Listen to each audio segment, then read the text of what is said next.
Boa tarde, senhor presidente, a quem agradeço o convite para, mais uma vez, participar de uma audiência pública no nosso Senado Federal para debater tema tão importante e necessário para o desenvolvimento dos negócios em solo brasileiro. Na sua pessoa, gostaria de cumprimentar os demais colegas de mesa. Pretendo, como membro da Comissão de Juristas que participou ativamente da criação do texto que está em debate, fazer uma breve defesa da sua existência, do seu debate e apontar, encaminhando ao final os temas de comércio eletrônico que o Código pretende regulamentar, para que aí sim todos os especialistas que estão aqui e que virão ao decorrer deste ano de trabalho possam trazer as suas sugestões de aprimoramento para que tenhamos sim um código robusto e que facilite a vida das empresas em território nacional. Próximo, por gentileza. Eu inicio com algumas curiosidades aqui para a gente entender um pouquinho do mundo digital. No ano 300 a.C., a Biblioteca de Alexandria era tida como o grande centro cultural do mundo e tinha como seu registro toda a cultura humana registrada na época, 500 mil papiros contabilizados. A Library of Congress, em Washington, nos Estados Unidos, a Biblioteca do Congresso Nacional, tem hoje catalogados 164 milhões de itens e 3.105 colaboradores indexando-os diariamente. Em 1993, o Mosaic, primeiro navegador da web utilizado, foi liberado para utilização pública. Em 2008, nós temos um levantamento que, pela primeira vez, o número de conexões ao ambiente eletrônico ultrapassou o número de habitantes no planeta. Um estudo publicado pela Foreign Affairs mostra que hoje nós temos o equivalente a 320 bibliotecas de Alexandria para cada habitante do planeta Terra. Essas informações, para termos uma dimensão, se fossem gravadas em um CD, formariam 5 pilhas e todas elas uniriam a Terra à Lua. 90% de todos os dados eletrônicos que circulam hoje na web foram criados nos últimos 2 anos. Próximo, por favor. Isso nos dá a dimensão desse chamado Big Data, grande circulação e volume de dados que passam pela economia e que nós temos, sim, que enfrentar o tema com seriedade para poder regulamentar e evitar as fraudes que o Dr. Edson muito bem nos trouxe aqui. Essa inequívoca revolução digital, científica e tecnológica mudou a forma com que nós temos a apreensão de tempo e de espaço. As relações comerciais mudaram sobremaneira, novas rotas comerciais, novos desenhos estão sendo realizados dia após dia. Essa, mais uma razão para que aqui o Congresso Nacional se debruce sobre o tema e proponha formas de regulamentarmos para incentivar os investimentos, para atrair e reter investimentos para o Brasil. Vale lembrar que quando a gente fala em investimento, são eles que geram os empregos, são eles que geram as arrecadações tributárias e são eles que criam o desenvolvimento econômico e o progresso social. Essa é a razão por que defendo a proteção dos investimentos privados no nosso país. Aqui é uma organização, Domo, que faz um levantamento todos os anos da circulação de dados que nós temos em 1 minuto pela rede no mundo. Para terem uma ideia, a Amazon em 1 minuto tem um faturamento de $258.751 em vendas. O Uber faz 45.787 conduções em 1 minuto. O Instagram tem 46.740 postagens em 1 minuto. O Skype faz 154.200 ligações por minuto no mundo.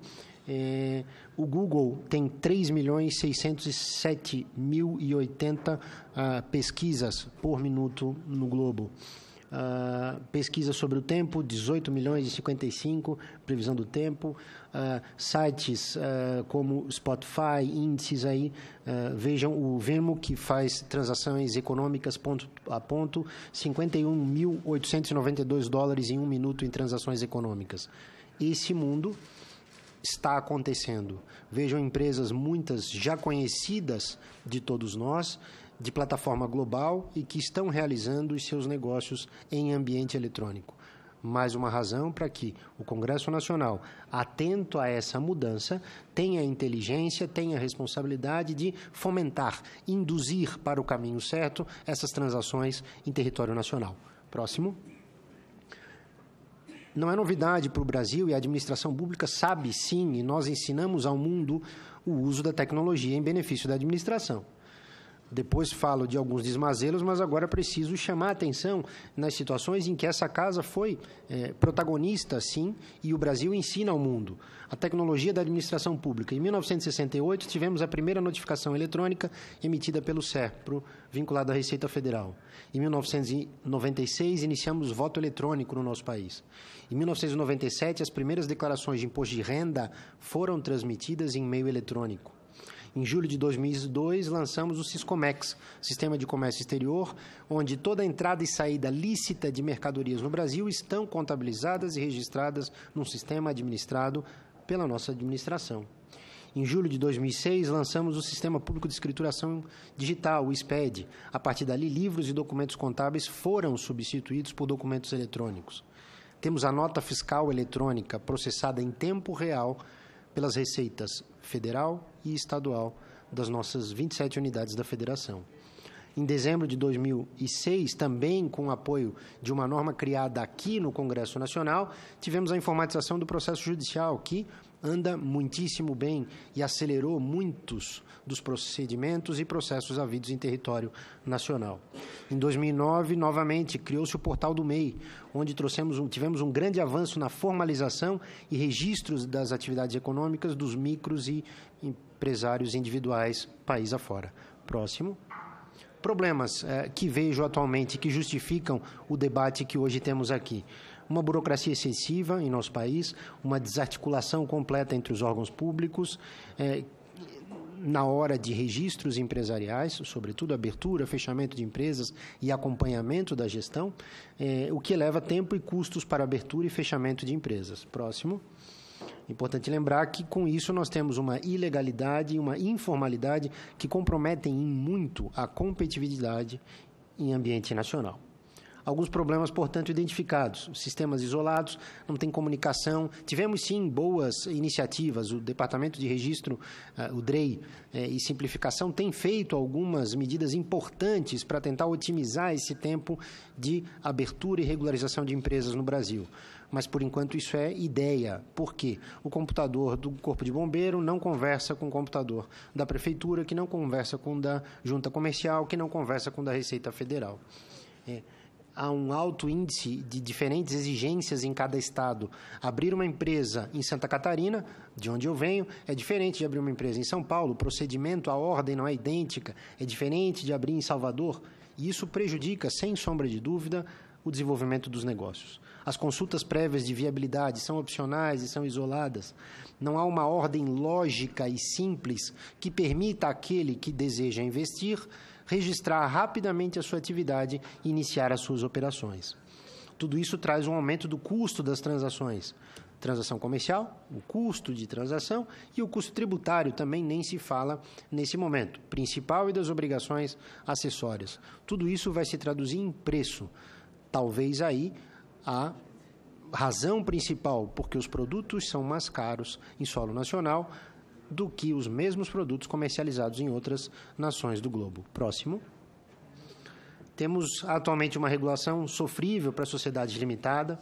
Não temos certeza, ouço muito isso dos clientes como advogado militante, no cumprimento dos contratos. São relativizados a todo tempo, país afora. Uma ineficácia nos instrumentos de cobrança. A ausência de reconhecimento dos documentos e demonstrações contábeis eletrônicas, porque a legislação, embora a legislação tributária já o reconheça, a legislação mercantil ainda não os auxilia. Não temos uma aplicabilidade no Brasil de vários dos preceitos e regras da Lei Modelo UNCITRAL, da Lei Modelo de Comércio, elaborada no seio das Nações Unidas. Quase todos esses problemas podem e devem ser solucionados através de um código comercial. Próximo. Enquanto isso, enfrentamos a posição do Brasil no relatório Doing Business do Banco Mundial. Nós somos o 125º de 190 economias analisadas, o pior entre os BRICS. Temos um baixo crescimento econômico, preços ajustados, e isso traz um ciclo vicioso. Produto caro, não se compra, não tendo compra não há produção, não havendo produção não há empregabilidade, sem empregabilidade não há dinheiro, não há compra e nós temos o ciclo vicioso da economia que deve ser combatido. O relatório da OCDE, agora emitido em fevereiro de 2018, traz importantes considerações sobre esse tema e traz uma luz no fim do túnel para nós. Por quê? Está lá no relatório feito por essa tão importante organização internacional, dizendo que cortar custos administrativos e acelerar a emissão de licenças empresariais pode gerar um impacto de 5% sobre o PIB nacional. Então, temos aí um estudo quantitativo de quanto poderia trazer benefícios econômicos para a nossa economia a agilização, a celeridade nos atos de registro e gestão das sociedades empresariais. Próximo. O anteprojeto do Código Brasileiro que está em debate pretende, portanto, definir o comércio eletrônico interempresarial, regular as obrigações dos empresários quando da celebração de contratos empresariais por meio da transmissão eletrônica de dados, tornar obrigatória a divulgação da política de privacidade, proteger o nome de domínio, reconhecer a validade das demonstrações contábeis elaboradas em meio eletrônico e disciplinar a sua formatação. Nesse item, a redação que está no anteprojeto, submetido à apreciação dos senadores, foi revisada pelo Conselho Regional de Contabilidade de Santa Catarina, juntamente comigo, a quem eu faço um especial agradecimento. Próximo. Reconhecer a validade da escrituração mercantil e dos atos societários em suporte digital, aportar regras de direito cambiário que reconheçam validade, eficácia e executividade dos títulos de crédito emitidos em suporte eletrônico, assegurar o não repúdio dos contratos celebrados em ambiente digital. Próximo. São esses os principais desafios que o Código pretende regulamentar. Se temos capacidade, e aí encaminhando para as nossas conclusões, se temos capacidade para processar e acompanhar todas as notas fiscais emitidas em tempo real pelas empresas país afora, não é admissível que a gente continue demorando, em média, segundo o SEBRAE, 100 dias para fazer a abertura e o registro de qualquer atividade empresarial no Brasil. Por que não regulamentar o comércio eletrônico e, com isso, estimular as novas rotas comerciais? Defender um código comercial é tornar o Brasil mais competitivo. E isso se faz com uma legislação simples que dê segurança, transparência e eficácia. E não financiar determinados setores através de agência de fomento ou renúncia fiscal, criando benefícios indiretos. Essa mais uma razão que justifica a nossa defesa para uma melhoria no ambiente de negócios brasileiro. Próximo. Não podemos deixar que esses anéis burocráticos persistam em nosso país. Aos críticos dessa proposta, faço o convite para que a gente aproveite esse momento histórico em que Câmara e Senado Federal têm sinalizado o seu apoio à causa empresarial para a apresentação de sugestões de aprimoramento. Muitos comentam as mazelas, apontam os defeitos, e eu convido que aproveite essa fase de emenda, onde o Senado está pedindo a colaboração de todos os juristas, de todos os técnicos, de todos os empresários país afora, para que apresentem as suas ideias. Este é o momento de melhorarmos o desenvolvimento econômico do nosso país. Precisamos moldar, moderar e regular o novo mundo eletrônico, sem, contudo, atrasar o relógio da história. Essas são as minhas considerações, senhor presidente. Agradeço a atenção. Muito obrigado.